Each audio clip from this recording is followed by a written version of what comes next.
Minister Farrakhan, could you explain to our viewers why the majority of your followers are African American when you claim that your organization is Muslim one, and we all know that Islam is open to all races? Well, if you look at the Prophet, peace be upon him, why were the majority of his followers in the beginning Arabs?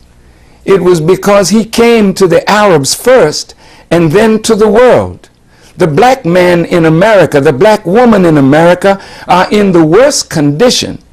Have you seen a people robbed of their names, their language, their culture, their religion, their own minds, turned against themselves, savages, made into tribes in a jahiliyyah like the early Arabs? So our duty was first to our own people, as the prophets was, and then the light shines from the east around the world, and it shines now from the west around the world. So we are now inclusive of all members of the human family, but it started with the black man of America and woman who are in the worst condition of human beings. So you have white American in your organization? Some, yes.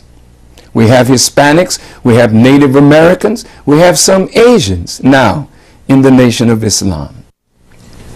Mr. Farrakhan, are we still being accused of being anti-Semite, and if yes, by whom and why? Are you a Semite? Yes, I'm Arab. Am I against you? No. Am I against Muslims? No. Are the Jews that came out of Europe, are they Semitic? Who are the Sephardim? Are they Semitic? Am I against them? Who has segregated them and the Ethiopian Jew? Is it not the European? No, the real anti-Semites are those that came out of Europe and settled in Palestine and now call themselves the true Jew, when in reality they were converted to Judaism. I want to move to another subject. And I'll just say that the real Semitic Jews have been in that area of the world for thousands of years. They belong to Palestine.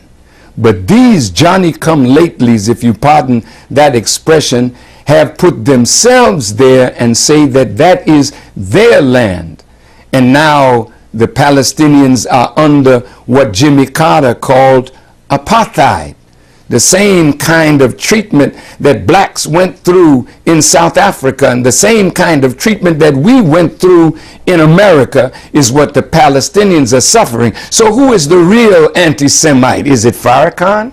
Show me one Palestinian, one Arab, one Jew that we have done any evil to except tell the truth. And if you can't stand the truth, then you don't even belong on the planet.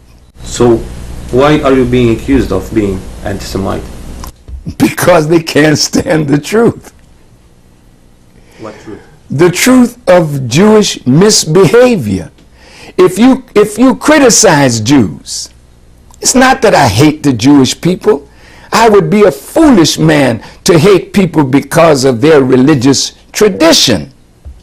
But if you criticize Israel, do they call you anti-Semite? Is Jimmy Carter an anti-Semite? He did a lot for the state of Israel. But the moment he wrote the book Peace, not apartheid, in Palestine, the Jewish people called him, some of the Jews, called him an anti-Semite. Everybody that's critical of Jewish people is called an anti-Semite. But that's not true. It's a term that they use to use their power with the media to garner hatred for you and to make you back down from telling the truth.